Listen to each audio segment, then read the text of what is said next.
STI એટલે કે state tax inspector રાજ્ય વેરા નિરીક્ષક વર્ગ 3. શું આના માટે શું સિલેબસ આવશે એની મૂંઝવણ છે તમને? ફોર્મ કેવી રીતે ભરવું, શરૂઆતની ડેટ કઈ છે, લાસ્ટ ડેટ કઈ છે, કેવી રીતે પ્રિપેરેશન કરવી?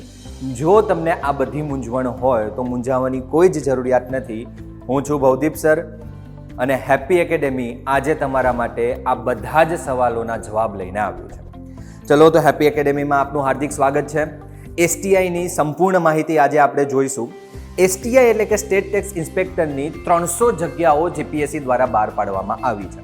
આ 300 જગ્યાઓના ફોર્મ ઓલરેડી લાસ્ટ વિડીયોમાં મેં તમને કહી દીધેલું છે કે 12 તારીખથી શરૂ થઈ ગયા છે અને એની લાસ્ટ ડેટ છે 31 ઓગસ્ટ 2024. 31 ઓગસ્ટ 2024 સુધી તમે આ ફોર્મ ભરી શકશો, પછી સાઇટ ઉપરથી ફોર્મ બંધ થઈ જશે. હવે મેઇન વસ્તુ જેને આપણે આવીએ છીએ કે કોણ કોણ વિદ્યાર્થી આ ફોર્મ ભરી શકે છે.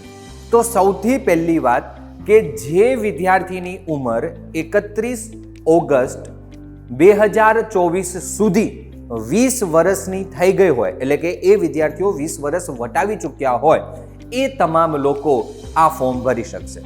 આની સાથે સાથે શું લાયકાત જોઈએ? તો 20 વર્ષની સાથે તમે કોઈ પણ ગ્રેજ્યુએટ હોવા જોઈએ. જો તમે ગ્રેજ્યુએટ થયેલા હશો અથવા તો ગ્રેજ્યુએશનના લાસ્ટ યરમાં હશો, એટલે કે એક્ઝામ આવતા 6 મહિનામાં તમારું જો ગ્રેજ્યુએશન પૂરું થવાનું હશે તો પણ તમે આ ફોર્મ ભરી શકશો. તો આ માહિતી તમને ક્લિયર થઈ ગઈ હશે.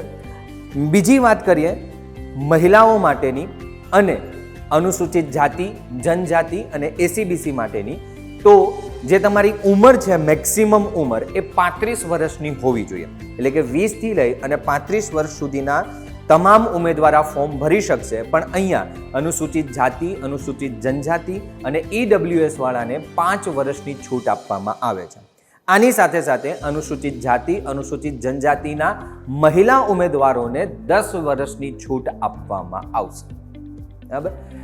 આગળ વાત કરીએ તો એસટીઆઈનો સિલેબસ શું હશે? તો એસટીઆઈ માત્ર 2 ફેઝની અંદર એક્ઝામ લેશે. પહેલા આવશે તમારી પ્રિલિમ્સ અને પછી આવશે તમારું મેઇન્સ. પ્રિલિમ્સ તમારી 200 માર્ક્સની રહેશે અને 2 કલાકનો ટાઈમ હશે. આ 200 માર્ક્સની અંદર થરલી ઓનલી એમસીક્યુઝ ક્વેશ્ચન આવશે, એટલે કે કોઈ પણ ડિસ્ક્રિપ્ટિવ ક્વેશ્ચન નથી, માત્ર ને માત્ર એમસીક્યુ ક્વેશ્ચન આવવાના છે. હવે આની અંદરનો સિલેબસ શું છે?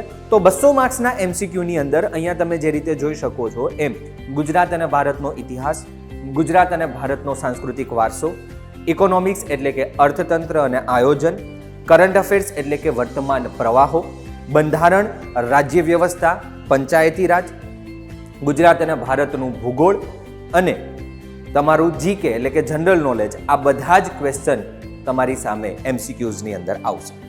આ થઈ પ્રિલિમ્સની વાત. મેઇન્સની અંદર પહેલું પેપર તમારું ગુજરાતી ભાષાનું આવશે, જે 100 માર્ક્સનું હશે અને 3 કલાકનું પેપર હશે. બીજું પેપર તમારું અંગ્રેજી ભાષાનું આવશે, જે પણ 100 માર્ક્સનું હશે અને 3 કલાકનું રહેશે.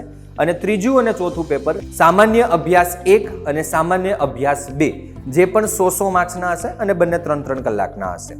આમાં કયા કયા ટોપિક્સ આવશે એનો ડિટેલ સિલેબસ આપણે મેઇન્સ માટે નવા વિડીયોમાં જોઈશું. સિલેબસની વાત કરી. હવે જે મેઇન વાત કરીએ કટ ઓફની. તો ગઈ સાલની આપણે વાત કરીએ તો ગઈ સાલમાં અહીંયા તમે જે રીતે જોઈ શકો છો એ રીતે જનરલ માટે પ્રિલિમ્સનું કટ ઓફ 71.44 અને મેઇન્સ માટે જનરલ કેટેગરીનું જે કટ ઓફ હતું 200 ઉપર અટકેલું હતું. એટલે આના ઉપર તમે આઈડિયા લગાવી શકો છો કે તમારે કેટલી મહેનતની જરૂર છે. બાકી બધા જ ઉમેદવારો માટે અહીંયા આખું લિસ્ટ છે, તો તમે તમારા અનુસૂચિત જાતિ, જનજાતિ, એસીબીસી એ બધાના કટ ઓફ તમે જોઈ શકો છો. તો આઈ હોપ એસટીઆઈ વિશેના તમામ ક્વેશ્ચનનો જવાબ તમને મળી ગયો હશે. હેપી એકેડેમીએ નવી બેચ શરૂ કરી દીધી છે. હેપી એકેડેમીને તમે ગમે ત્યારે કોન્ટેક્ટ કરી શકો છો. અહીંયા મારો નંબર છે, આ એડ્રેસ છે. કોઈ પણ મૂંઝવણ હોય તમે વોટ્સઅપ યા તો કોલ કરી શકો છો. વડોદરામાં તમે રહેતા હો તો તમે સેન્ટરની વિઝિટ પણ કરી શકો છો. ચલો, ઓલ ધ બેસ્ટ બધાને એસટીઆઈ માટે.